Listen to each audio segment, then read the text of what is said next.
9월 3일 법률방송 로투데이 시작하겠습니다. 법률방송에서는 자신만의 강점이나 관심을 살려 전문 분야를 개척해 나가는 청년 변호사들을 만나 이런저런 얘기를 들어오고 있는데요. 오늘 청년 법률가를 만나다 코너에선 그 어렵다는 사법고시를 합격하고 법조인으로서 탄탄대로를 걸을 줄만 알았던 한 변호사가 스타트업 대표가 된 사연을 가져왔습니다. BMW 차량 결함 화재, 유행 성분 검출로 논란이 된 국민 아기 욕조 사건 등 법률방송과도 꾸준한 협업을 통해 다양한 사건들을 국민들에게 알리며 피해 구제를 위해 노력하고 있는 공동소송 리걸테크 기업 화난 사람들의 대표 최초롱 변호사가 그 주인공입니다. 서울 고등법원 재판연구원까지 지내며 성적도 좋았던 그가 법조계가 아닌 IT 업계로 뛰어든 이유는 뭘까요? 최초롱 화난 사람들 대표를 김혜인 기자가 직접 만났습니다. 여느 때와는 다르게 법률방송 취재진이 찾은 곳은 서초동 법조타워가 아닌 스타트업 업체들이 입주해 있는 서울 동작구의 한 공유 오피스였습니다. 거기서 만난 최초롱 변호사는 앳된 모습 속 자신에게 주어진 일은 해내고야마는 똑순이 기질을 갖고 있는 이제 4년차에 접어든 어엿한 스타트업 회사의 대표입니다. 법대를 다니며 남들처럼 때가 돼서 고시 공부를 하게 됐고 그 어렵다는 사법고시를 패스한 후 서울 고등법원에서 재판연구원으로 일했을 만큼 성적도 좋았지만 어딘가 모를 갈증이 있었다는 게 최 대표의 말입니다. 공부를 시작하고 방황을 많이 했던 것 같아요. 저는 사실 어렸을 때부터 뭔가인지는 모르겠지만 뭔가 새로운 걸 만드는 일을 해보고 싶었거든요. 근데 내가 이렇게 공부를 해서 죽을 때까지 그러면 법조인으로 살고 싶은 건가? 결국 긴 고민 끝에 2년간의 재판연구원 임기를 마친 후 최 대표의 도전은 시작됐습니다. 2018년 4월 공동소송 리걸테크 기업인 화난 사람들을 창업한 겁니다.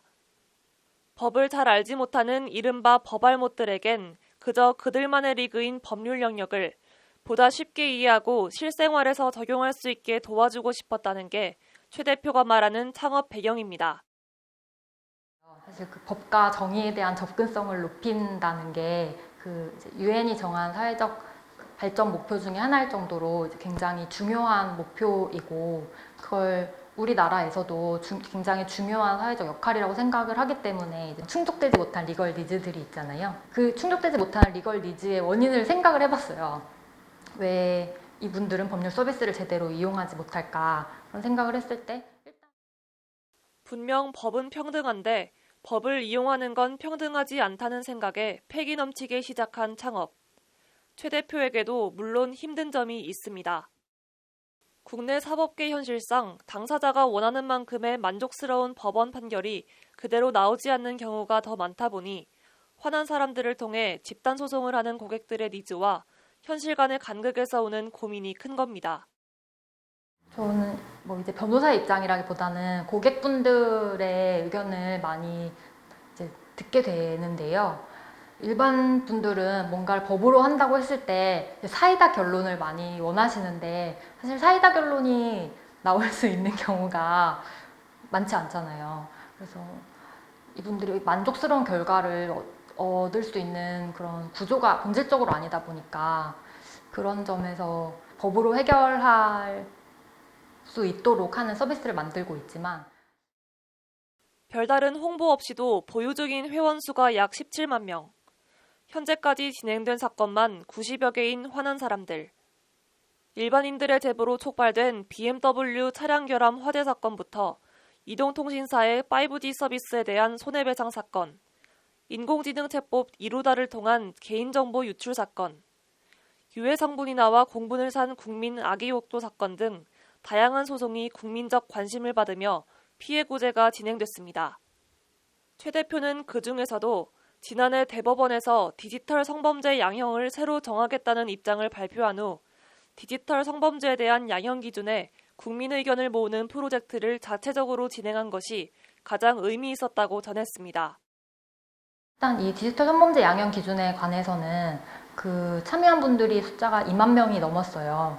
이런 관심과 이게 저희 프로젝트가 얼마나 거기에 영향을 미쳤을지는 모르겠지만 이런 관심들이 실제로 그 법원에 영향을 미치고 국민 의견을 법원에서도 이제 인지를 하고 이렇게 좀 기존보다는 중한 수준의 양형 기준이 생겼다고 생각을 하고요. 최 대표는 관심이 끊이지 않도록 하는 것, 그 자체만으로도 굉장히 의미 있는 것이라 생각한다고 말했습니다. 그러면서 최 대표는 법적 구제가 필요한 사람들을 위해 소통 공간을 늘리고 공론화를 활성화시킬 수 있는 창구가 되기 위한 기능들을 강화하는 한편 향후 관련 문제들에 대한 정확한 정보 제공을 위한 서비스를 구축하는 데 힘쓸 것이라고 밝혔습니다.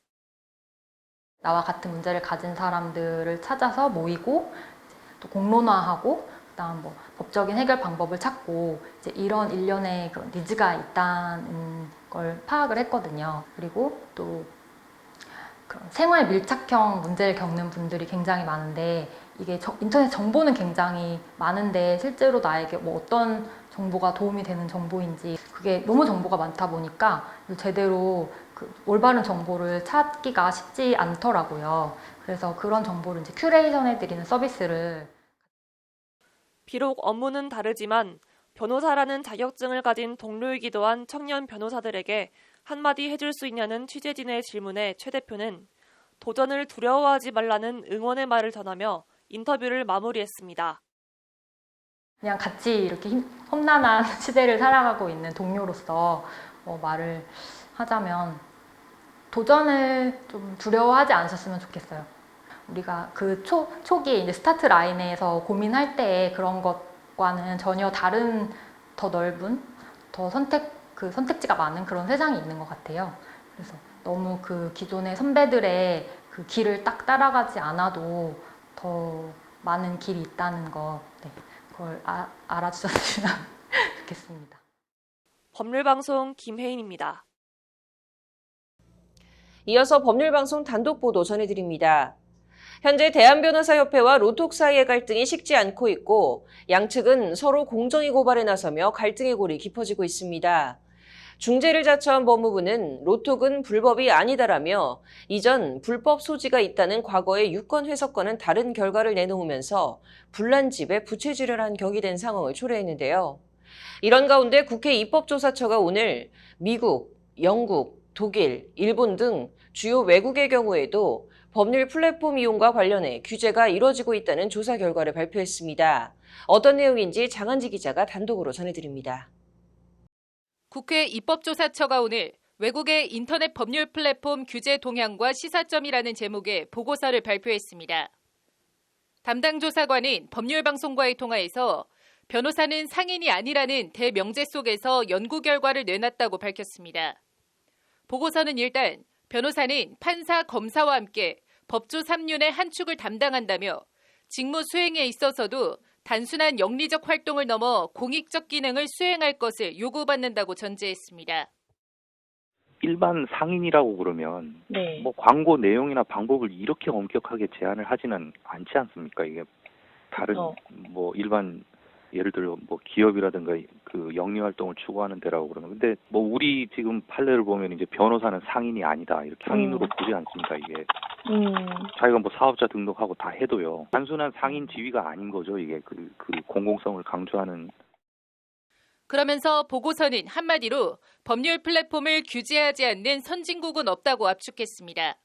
외국 또한 법률 플랫폼과 관련해 변호사법 등 관련 법률 및 변호사협회 내부 윤리 규정과의 충돌 문제가 제기됐다며 특히 법률 플랫폼의 알선, 주선, 추천 등 단순 광고를 넘어선 연결 행위 및 이에 대한 대가 지급은 윤리 규정이나 세부 지침 등을 통해 상당 부분 차단하고 있었다고 보고서는 설명합니다.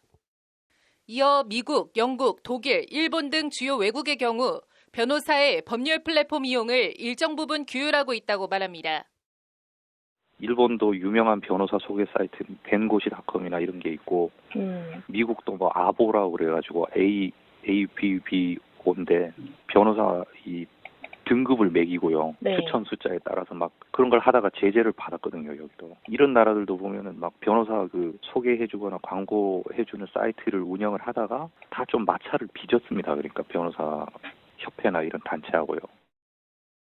구체적으로 미국의 경우 법률 플랫폼의 변호사 추천에 대한 대가 지급을 금지합니다. 미국 연방변호사협회가 제정한 변호사 직무에 관한 모범 규칙을 개정하는 방식으로 규제가 이뤄지고 있습니다. 영국의 경우 사망 또는 상해 사건 및 관련 사건의 변호사 소개에 대한 대가 지급을 금지합니다. 독일과 일본의 경우 광고 내용 자체를 상당히 엄격하게 제한하고 중개, 주선 행위에 대한 대가 지급 자체를 금지하고 있습니다. 범위, 내용 등 일부 차이가 있더라도 법률 플랫폼에 대한 규제 자체를 완전히 방치한 경우는 찾아보기 어려웠다고 보고서는 말합니다. 일본도 이게 논란이 되니까 정한 거 아니겠습니까? 뭐 미국도 마찬가지고요. 영국 같은 데도 그렇고 뭐 예를 들면 변호사 단체에서 정하는 경우도 있고 미국 같은 경우 연방 변호사 협회에서 아예 그 모델 룰을 만들고 그러니까 모델 규칙을 만들고 독일 같은 경우에 그 굉장히 광고 내용이 엄격하거든요. 이어 대한변협의 지위에 대한 설명도 포함되어 있습니다. 보고서는 우리 변호사법은 변호사 의무에 관련된 회칙을 대한변협이 정할 수 있도록 하고 있다며 회칙을 위반할 경우의 징계 범위는 가볍게는 견책부터 무겁게는 영구 제명까지 가능하다고 말합니다. 이어 대한변협은 변호사들은 물론 이들의 참여를 필요로 하는 법률 플랫폼들의 운영 형태 또한 간접적으로 결정할 수 있는 지위에 있다며 변호사의 공공성이 강화돼야 하는 부분에 있어서는 차단할 수 있고 변호사와 잠재적 의뢰인 사이에 접점을 넓혀야 하는 부분에 있어서는 이를 허용할 수 있는 것이라고 적혀 있습니다. 광고비를 많이 낸 변호사들은 맨 위에 이제 프리미엄 변호사 이렇게 올라오고 너무 과하게 광고를 하게 되면은 변협에서는 제재를 하려고 하는 거고 변호사 광고도 그 사업자 입장에서 민간업자다 보니까 최대한 또 영리를 추구할 수밖에 없는 것이고 그러다 보니까 이제 결국은 가이드라인이 이제 필요한 거죠. 그러면서 큰 틀에서는 변호사법을 개정해 컴퓨터 등 통신 매체를 통한 변호사 광고의 유형과 방식을 구체화하고 나아가 대한변협은 유관기관과 협력해 세부 규정 마련에 노력을 기울일 필요가 있다고 결론지었습니다. 전국 지방변호사회는 플랫폼의 필요성에 대해서는 공감하면서도 변호사 시장을 영리 목적의 사기업에게 맡길 수 없다는 의견입니다. 입법조사처의 의견처럼 이제 변호사의 공공성과 독립성을 보호하면서도 국민들이 편리하게 쓸 수 있는 플랫폼이 필요합니다. 이제 그런 형태는 사기업이 운영하는 플랫폼을 규제하는 형태가 되어서는 안 되고 대법원 전자소송이나 국세청 홈택스처럼 대한변호사협회가 직접 운영하는 형태가 되어야 합니다. 법률방송 장한지입니다. 네, 이윤우 변호사의 시사법률 오늘은 최근 계속해서 논란이 되고 있는 전자발찌 실효성 논란과 관련해 그 대안이 정말 있는 것인지에 대해서 알아보도록 하겠습니다. 네, 이 변호사님 어서 오십시오. 네, 안녕하세요. 네, 먼저 오늘 가져오신 내용부터 좀 간략히 설명 부탁드릴게요. 네, 최근 성범죄자인 강 씨가 전자발찌를 끊고서 2명의 여성을 살해한 끔찍한 소식을 들으셨을 겁니다. 네. 이 때문에 전자발찌의 효용성 및 경찰의 안일한 대응에 관하여 비난의 목소리가 높아지고 있는데요. 네. 오늘은 이 전자발찌에 대한 분석과 대안을 얘기해 보려고 합니다. 네.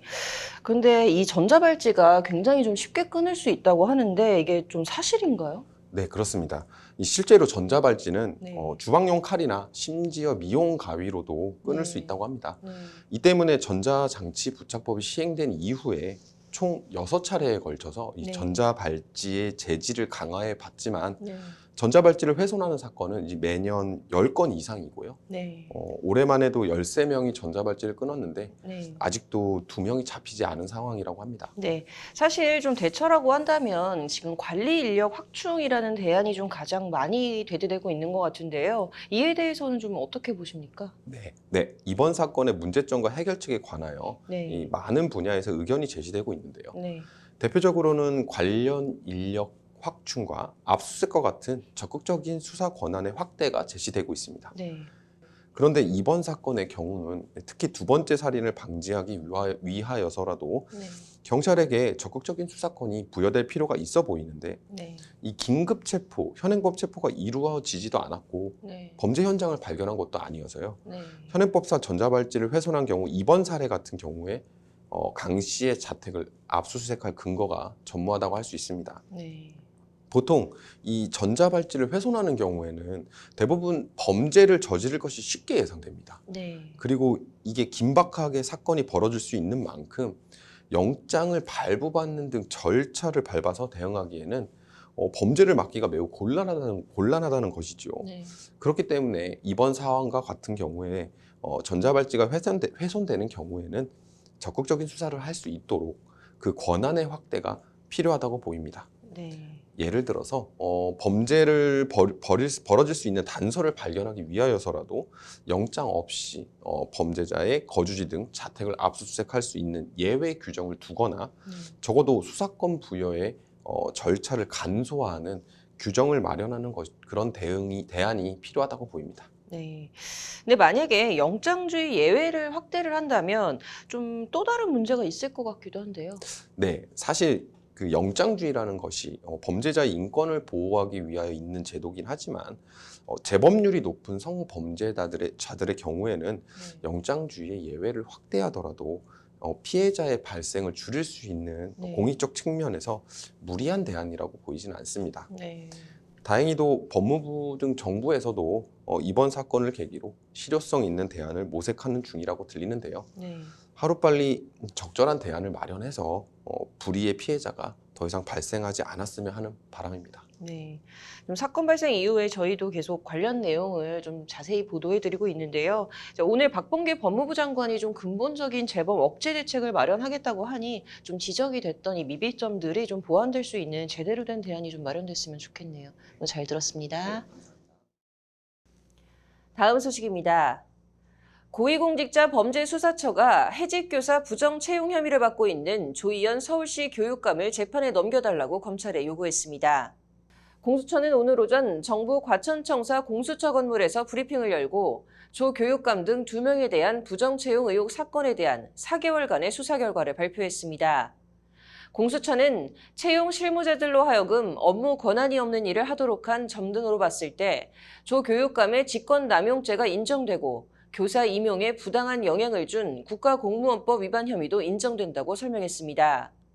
지난 4월 28일 공수처는 감사원의 감사 결과를 토대로 조 교육감을 입건하고 수사에 착수한 뒤 128일 만에 이 같은 결론을 내렸습니다. 오늘 준비한 소식은 여기까지입니다. 시청해주신 여러분 고맙습니다.